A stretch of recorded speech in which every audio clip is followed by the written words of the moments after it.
And there were quite a few fights as some of the guys tried to break it down, but they never did break it down. Lego talked about that. There was a little... I can remember the time when in every clause of the deed to any house in Westdale, there was a clause in it that said no Jews or there's a sort of a fancy word for blacks. Negro. No, not Negroes. Colored. Not colored. It's like a more ancient than that. Goes back in the lease. Right. And that clause was broken finally by a Jewish man who was a quarterback for the Hamilton Tiger football team. Now the Hamilton Tiger football team, till it became professional, when it was all amateurs, was made up of two groups of people. One were the rough, tough guys from the north end of Hamilton, and the other group were people from the southwest end mostly, where most of the wealthy people, like it was a wealthy man's sort of club. And this man was a Jewish man. He was a doctor. Can't think of his name. He was a quarterback? He was a quarterback and was a very big star. Was it Siegel? I don't think so. Nancy Greenspan's father? Who? Nancy Greenspan's father? What was his name? Teddy Siegel? The doctor. No, there was a Teddy Siegel. No, that wasn't his name. I know his name because I knew a nephew of his very well who moved to Toronto many, many years ago.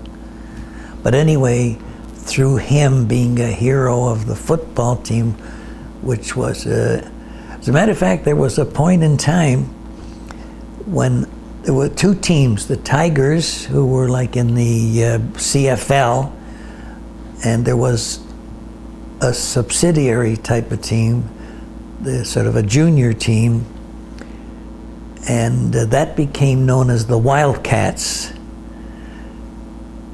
And there was a time when the Tigers, I guess maybe after the war, went bankrupt, or now they were always owned and run by these very wealthy people from the South End. Until one day, her father and Stan Sobel and somebody else bought the Tigers team, and when the group, the South End group, found out that Jews were going to own the team, they got together and joined the two teams and became the Tiger Cats. Is that right? Which they've been ever since. I have a funny story about that. Not funny, unusual. Every Saturday afternoon there was a game in those days at the old HAAA grounds on Charlton Avenue West, not where it is now, the Civic Stadium. And we would never pay, but we wouldn't sneak in or try to climb the fence or anything. We would try to get somebody to take us in. We would ask him at the gate where he was buying a ticket to let us carry his coat or a blanket or whatever. One day I'm doing this at the gate, and I see a dollar bill under the foot of the man who was right at the wicket buying his ticket. I remember I waited for him to leave, and I picked up the dollar bill. I bought 4 bags of peanuts for a nickel each. 5 was 25 cents. And the charge, I'd never paid before or since. The charge was $0.25 for the rush seats at either end of the park. I took in 3 of my buddies with me, and that was the dollar. When I came home, I told this story to my parents. My father gave me the beating of my life. They didn't believe me. They could not believe that somebody could lose a dollar bill. That was a lot of money in those days. It was a fortune of money. I tell you, if I ever wasn't going to tell any more lies, that was the reason. I never forgot that, yeah. True story. Most of your friends as you grew up in town were Jewish? Yes, all of them, except this one Gentile guy from our street, this Peter Hunter. There's an interesting story about him. I ended up, I was stationed in Ottawa in the Air Force at one point, and I met a Jewish guy from Hamilton there, and we sort of went out together. And there was this Peter Honcher, the Gentile guy, was friends with another Jewish guy from up north somewhere, a fellow who became an actor, Cecil Linder. Anyway, the four of us used to meet at 5 o'clock in the afternoon when we were through work. And at that time, beer and whiskey and everything was rationed. They knew, well, mostly Peter, they knew when every bar was open, when it closed, where you would have to go to another place. And this Peter and Cecil, they would get feeling good, and they always wanted to fight. Most people, you think of, wanting to be happy when they get a few drinks. They wanted to fight. And they kept getting beat up all the time. So finally, one day there was a big scandal in Ottawa that there were a lot of people in the service, in all three parts of it, who were A1, healthy. Why they're not overseas? The next day, everybody's DROs, the daily routine orders, had a line in there that they have to report right away to be sent overseas. Now this Peter Honcher, the Gentile kid, he was working somehow in medical records. And for a week or two, he didn't show up at 5 o'clock to go drinking. It turned out instead he stayed at his office and he changed all the files. Like he would file the X's with the G's, the A's with the W's. They finally had to make him a VIP to keep him in Ottawa, otherwise nobody could find any of the medical records. True story. That's quite funny. Here, that was my old Shabbos guy. That's funny. When you're growing up, most of the people observe Shabbos. I mean, what was it like? Most of the people that I knew Yeah. observed Shabbos because you had to live near York and Caroline because of the kosher butchers, the couple of kosher grocery stores, and also there were 3 shoichets. You had to take your chicken there to one of them on Friday morning to be, is the word shechted? Yeah. Yeah. So I only knew most of the people. Like there were a lot of Jewish people in Hamilton that I never knew because they came later than we came, and the people in that area. They lived more down the East End. Around Leeming Street, I think, was a place where a lot of them lived. I think there were a couple of apartment buildings there. And they were less involved with the Judaism. This is like near Sanford, Delaware? In that area. Right. Yeah, although Sanford and Delaware was where there was later a Jewish center. Right. That included, a gymnasium and a lot of events for kids. Did you used to go there? Mostly just on Sundays. I think I was like a little older at that time than the It was a people. very central place, wasn't it? Like, wasn't there a lot of action there? There was a lot of action, mostly on Sundays, Right. because it was central, but it was hard for me to get there from where we lived in the West End. Although the Hamilton Arena, before it was torn down finally, was an old dilapidated building. I think it was built old and dilapidated and dangerous. It was really a fire trap. Where was it? On Barton Oh, yeah, and okay. Sanford. Yeah, I know Barton. Anyway, Hamilton had top hockey teams, amateur hockey teams. They used to play for the Allen Cup, I think was the top. Sure. And I'm going back to a time when I was 8 or 10 years old at the most, and I would go to those hockey games. I don't even know how I would get there. I don't think I could walk there. It's a long walk. But it had big crowds, and it was really very dangerous. So there are shoftim in the city. Part, There are yeah, shoftim in the city. right, 3. There was the Sharpton. there was the Reuter Scheuchert. There was Granick. He was called the Reuter Scheuchert No. because? He had red hair. Oh, that's fine. Okay. He was the No. Reuter Scheuchert. Granick was just Mr. Granick, and there was another one whose name escapes me right now. But they were all more around Caroline and Cannon Street, which was sort of a blocks north of York and Hess Street. But the main street was York Street. Practically every store on the street, from James to about a couple blocks past west of Caroline, was pretty well all Jewish-owned stores. Really? Yeah. But in addition to, for example, some of the delis or the delis, Yeah. what other stores could you find? If I came into town in the 30s or in the 40s, what else could I find there? If you wanted a kosher meal, If I wanted it, I mean, Jewish stores. What kind of stores did Jews own? everything. One of the first ones, not so much close to James, but close to McNabb, was a jewelry store owned by Zeke Zucker's father, Irving Zucker's father. That's another interesting story. What was Irving Zucker's father's name?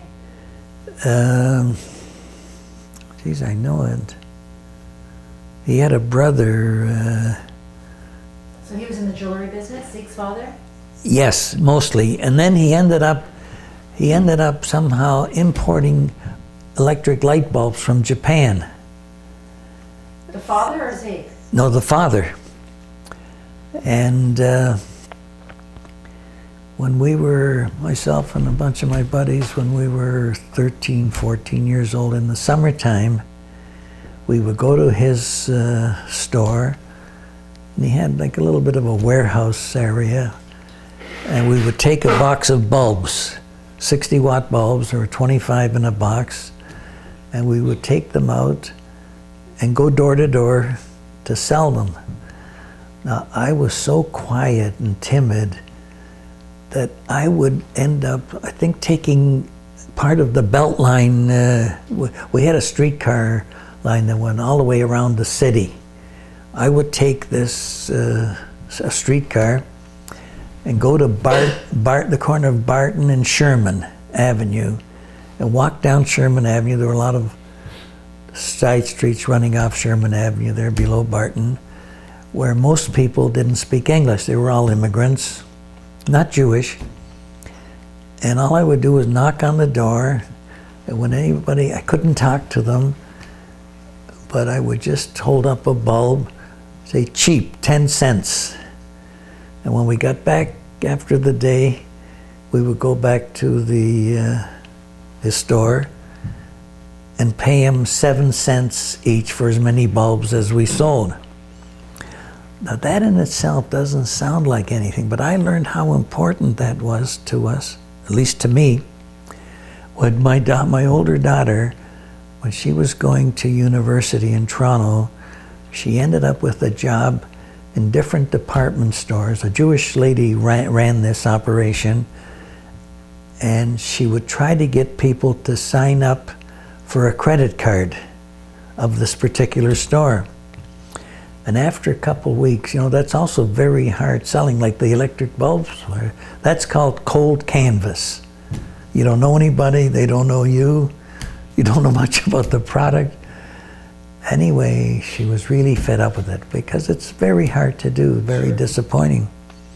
But when she told me about it, I said, Amy, keep doing it, because gradually you will learn how to talk and how to sell. And once you know that and can do it, you can sell anything there is. That's really what happened to me. If I was any kind of a salesman, and I ended up a pretty good one, it was because of that training with those electric light bulbs. Yeah, it's a true story. Your daughter could probably sell the Weizmann Institute if she had to. No, don't you Well, think? I hope she doesn't. Chuck used to, you had a famous clothing store, Chuck Matchen. Well, I didn't know it was famous till about a month ago. About a month ago, this is another true story. There was an article in the Spectator about a fella who's the top sports announcer for CBC, Brian Williams. Now, I knew he was from Hamilton. I remember going to Westdale when he was there, but I never really knew him. He may have been ahead of me a little bit, I don't really know. But about a month ago or so, he was honored by Mohawk College for the things he has done for sport in Canada. And they printed part of an interview that somebody had with him at Mohawk, and he said he's not really from Hamilton. I think he was from Edmonton or somewhere at West, but they moved to Hamilton when he was quite young, and he ended up going to high school at Westdale, which I remember him being there. But I never knew him. In the article, he said he always liked Hamilton, he liked coming back. He has some friends here, they have a golf tournament or something once a week. Plus, he still remembers going to the Chicken Roost, to the Grange Cafe, and to Chuck Matchen Men's Shop, which really threw me. In fact, I didn't even see it. A few people saw it and told me about it. But before that... Were there other men's clothing stores besides your own? Many. It's over here. Where? Here? By Yeah, got it. no, by the chair. There were many, all owned by Jews. Really? There was a family of Leons who, with a bunch of brothers, I think, nephews or whatever, they had 4 or 5 stores owned by different Leons. There were Lees, Lees. In fact, one Lee store just closed not long ago. What kind of a name is this, Lee's? I don't know. Is this a Jewish name? Must have been Lepschitz. Probably changed from something else, I don't know. But they had 3 or 4 stores. In fact, one of them was at the corner of King and Walnut, I think. Yeah. It just closed. Yeah. The 2 brothers died. But that store was really owned by their father, who was Sam Lees. That store's real name was always S. Lees. Really? Jack and Joe were his 2 sons. They owned it, and they both died recently, especially Jack. I think Joe died first. He was the younger one, but he died first. Huh. Oh, there were lots of Jewish clothing stores, all mostly on King Street East, near where mine was. Mine was about the middle of the block between Walnut and Ferguson, where the train tracks used to be. That's all changed now. In fact, there's sort of a replica of a train station down near there somewhere on King. But downtown Hamilton in those years, it was like a nice place to hang out, not like it is today. Right, especially since the Chicken Roost came in. Can you talk a bit about the Chicken Roost and what was it? The Chicken Roost was, I'm sure most people my age would love to have the Chicken Roost come back. You often see it in the papers, and people, not long ago, some people talked about getting a hold of Maxi Men's to try to get it. Describe to someone who had no idea. All what right, this from my was. point of view, since I had a store on King Street a little further east from there, a bunch of us who had stores in that area, we would go to the Chicken Roost every day. We were called the Chicken Roost Nooners. We would go for lunch there every day. Maxie had a big table set up at the back with all kinds of little extra things. And,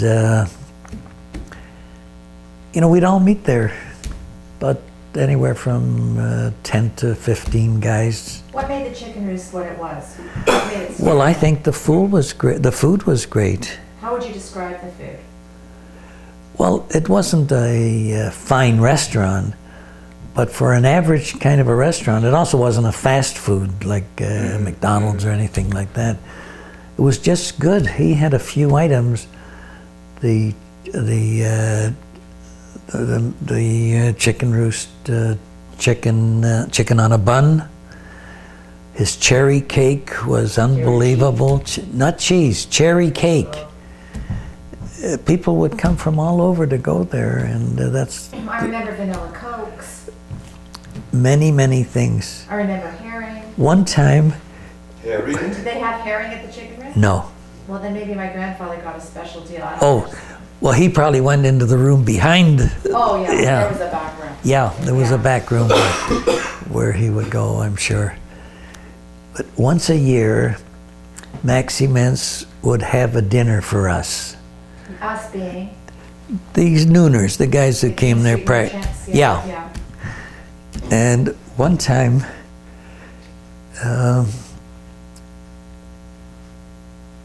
used to run it. He had another restaurant at one time Colony. in the West End. Right. He often right where ran. the Tim Hortons is around.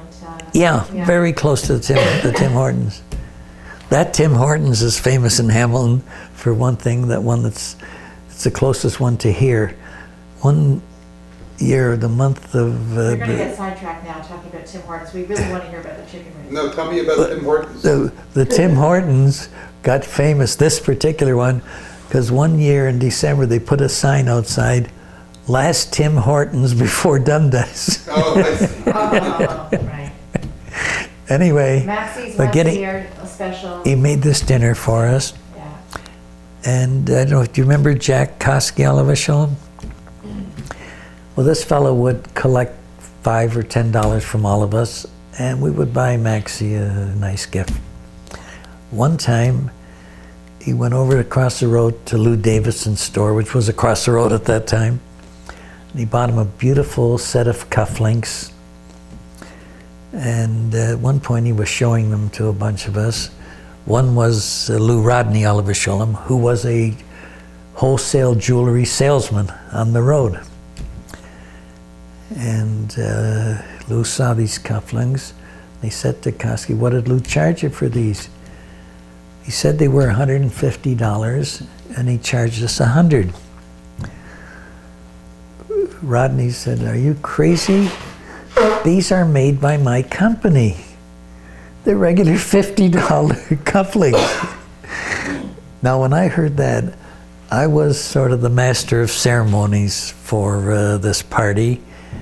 I would have 4 or 5 drinks in a hurry, so I got to think I was Don Rickles, and I would get up and introduce everybody. Of course, everybody knew everybody, and needle them in some way.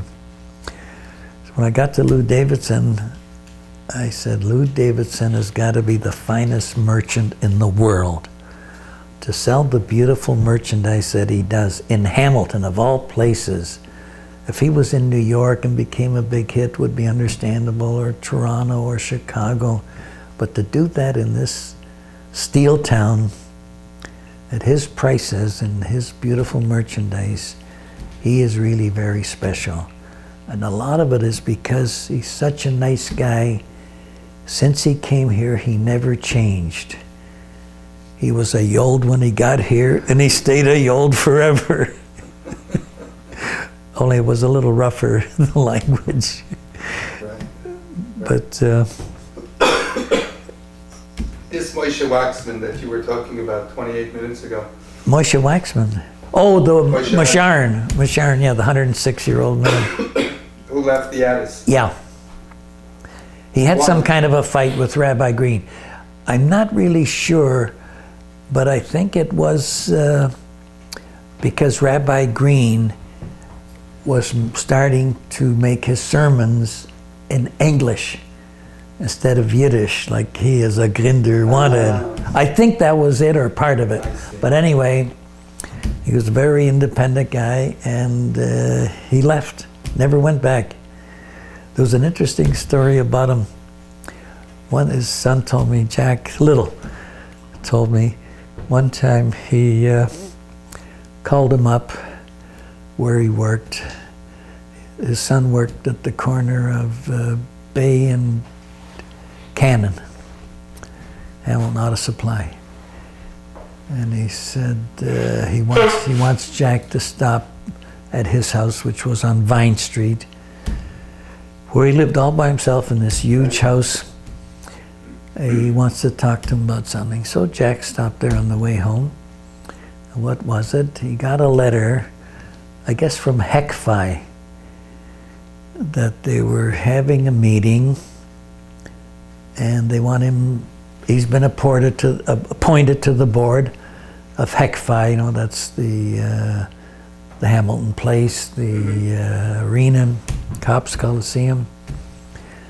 He said, "What do I need this to go to meetings at night?"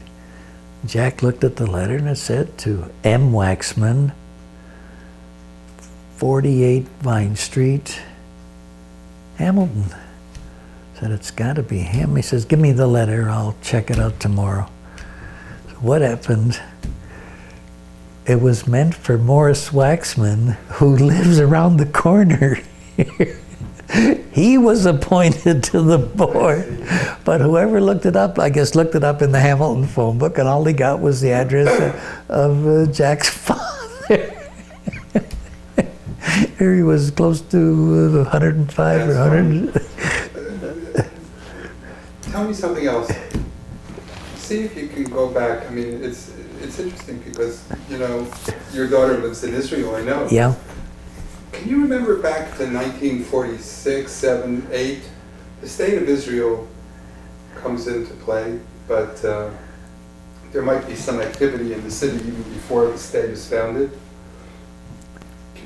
Was there anything happening in Hamilton? Yes. One very important thing. Her family arranged to smuggle guns from Hamilton to Israel for one of the wars. I'm not joking. What do you mean for one of the wars? You mean the War of Independence? Yeah. What do you know about that, Jack? How much do you know about it? Well, I know it was done. Oh, another thing I remember, there was a Jewish fighter. I think his name was Benny Leonard, but I'm not sure. It was many, many years ago. He came to Hamilton at one point. You know, everybody in sports knew him. He was a champion boxer. Not like Joe Louis, not a heavyweight, but I know featherweight or welterweight, whatever. And he was here recruiting people to go to Israel to volunteer to fight. Really? Yeah, and there were several went, not many, but there were a few. In fact, one of them is a pretty good friend of mine now. So the story David. that you heard, I'm sorry, Jack. Was that hearsay, or did you know more about it than just hearsay? The gun Well, thing? I only know it as hearsay, but I'm sure it was true. So it was- was kind of known, everybody just knew about Yes. it and talked about it? Even though it was illegal, everyone kind of took pride in it? Absolutely, absolutely. There was another thing about Israel. Oh, one time Israel, when they invaded the Suez, or went across the Suez, Right, 56. they got in big trouble financially and for arms, and we had a big campaign, like a special extra campaign to raise money, particularly for this situation in Israel when they got into Really? trouble. It finally ended up, as much as I hated President Nixon, he's the one, he told Kissinger, send them all the arms they want. That saved, as much as I say I hated Nixon, That's right. Especially later. 1973. I think so. Yeah. Now, I went out to collect for it. This is something personal that happened to me. And a friend of mine was part of a big, successful Hamilton family, whose name shall be nameless. Now, when I went to him originally for the welfare fund, I think he gave me $35. Now I went to him for this special emergency campaign, and at that time he was doing very well, which I knew. I thought I'd get at least $100 from him. He wanted to give me $25. I've hardly talked to him since. He ruined me for going out to collect money. Really? Yeah. Yeah. He disappointed me so much I couldn't face anybody after that for a long time. Till There are some recently. Yeah. There are some incredible stories about fundraising in 1967 Yeah, when yeah. whoever dreamt that Israel would be victorious in 6 days. And, Yeah, I just yeah. saw some stories out of Montreal. I remember a lot of your story, Bill, of that riot at Christie's Pits. Yeah, yeah. Because, you know, being involved with sports, I remember that whole story.